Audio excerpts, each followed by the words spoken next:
आज के इस प्रेस कॉन्फ्रेंस में उपस्थित जनता दल यूनाइटेड के राष्ट्रीय अध्यक्ष श्री राजीव रंजन सिंह जी, यहाँ उपस्थित हमारे उप मुख्यमंत्री तारकिशोर प्रसाद जी,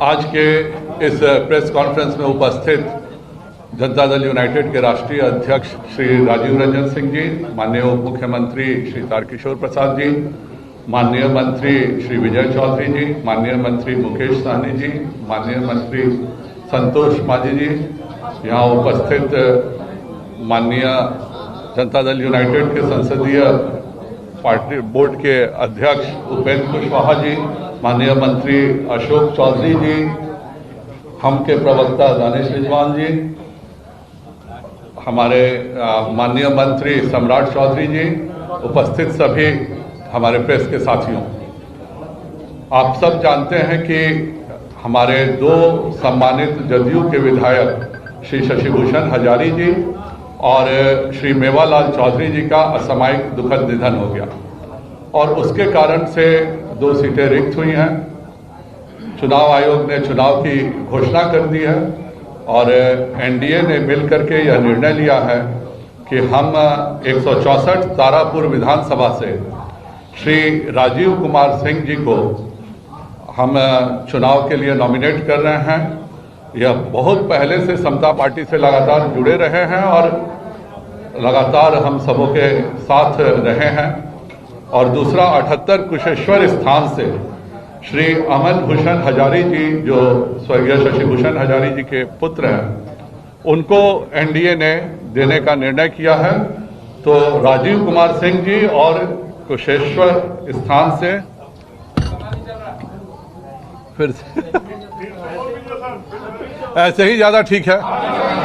चलिए, धन्यवाद। तो हमने पूरी एनडीए ने यह निर्णय लिया है कि हम 164 तारापुर से श्री राजीव कुमार सिंह जी, जो बहुत वर्षों से समता पार्टी से लगातार जुड़े रहे हैं, माननीय मुख्यमंत्री जी के संघर्ष के समय से समता पार्टी से वह लगातार उनके साथ रहे हैं, वैसे राजीव कुमार सिंह जी को हम 164 तारापुर से चुनाव लड़ाएंगे और 78 कुशेश्वर स्थान से श्री अमन भूषण हजारी, जो कि स्वर्गीय शशिभूषण हजारी जी के सुपुत्र हैं, वह एनडीए के संयुक्त उम्मीदवार के तौर पर दोनों अपना नामांकन करेंगे।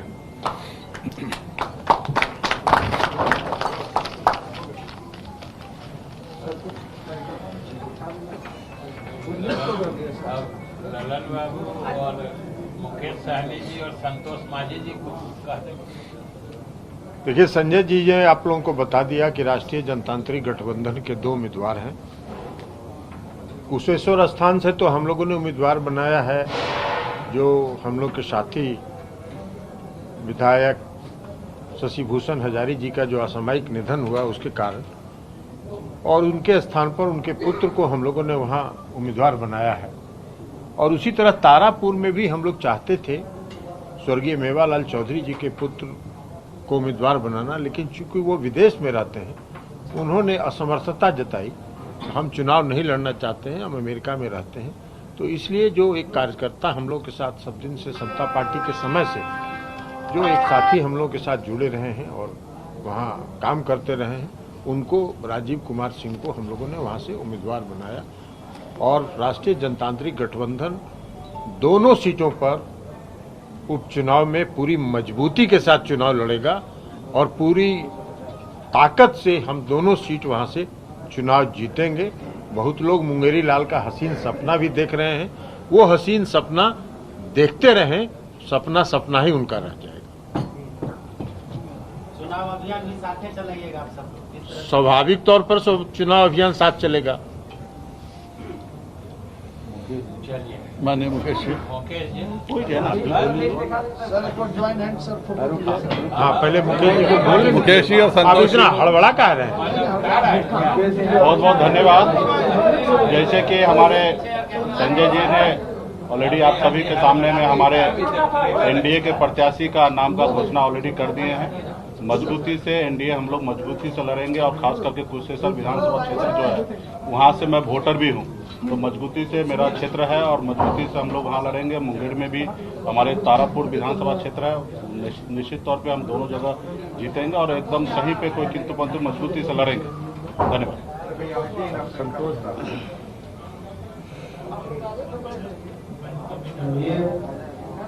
प्रत्याशी घोषणा हो चुकी है और माननीय मुख्यमंत्री आदरणीय श्री नीतीश कुमार जी की प्रगतिशील सरकार बिहार में चल रही है। सबको पता है कि सरकार कैसी है। तो हम समझते हैं कि कोई लड़ाई नहीं है। एनडीए के दोनों प्रत्याशी भारी बहुमत से जीत के आ रहे हैं। हम लोग सब साथ में मिल करके कितने वोटों से पहले एनडीए के प्रत्याशी जब उससे कहीं ज़्यादा वोटों से हम जिताएंगे, यही हम लोग की आशा है और हम लोग सब एक साथ होकर के पूरी तरह से प्रचार। सम्राट जी आगे आते हैं, सीट पर लड़ने की बात कर रही है। सम्राट जी उस क्षेत्र से आते हैं। उनका पेट कभी नहीं भरने वाला है। जी सम्राट दे दिए ना, माइक दे दीजिए। वहाँ के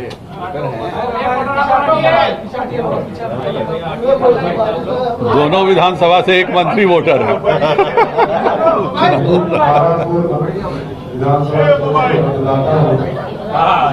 लंबे समय तक मेरा परिवार उस इलाके में सेवा करने का काम किया। स्वाभाविक तौर पर पूरी तरह एनडीए मजबूती के साथ पिछले चुनाव में भी हम लोगों ने पूरी तरह उस इलाके में एनडीए को जिताने का काम किया था। पहली फेज में उस इलाके के चुनाव और उस इलाके में पूरा सीट लगभग हम लोग ने जीतने का काम किया था। इस बार भी दोनों सीट हम लोग जीतने का काम।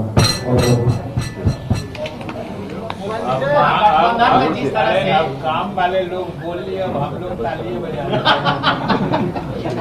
महागठबंधन में जिस तरह से सीट को लेकर के विवाद है, कांग्रेस ने एक टीम बनाई है कि कौन उम्मीदवार होगा, फिर आरजेडी करे कि दोनों सीट पर हम अपना आरजेडी भी लड़ना चाहती है, कांग्रेस भी लड़ना चाहती है उपचुनाव।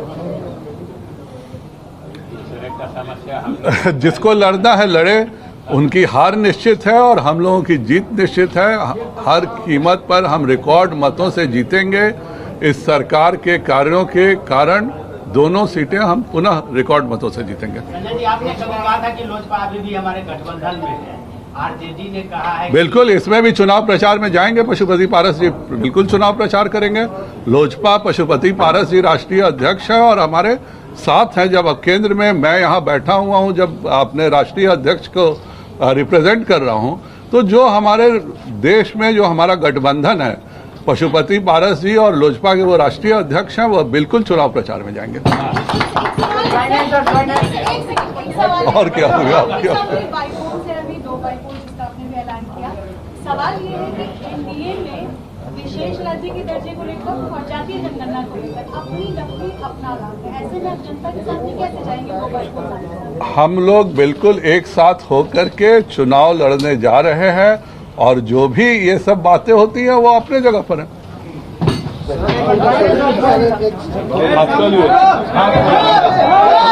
हाथ बोला चलाई। इन लोगों ये फोटो चाहिए।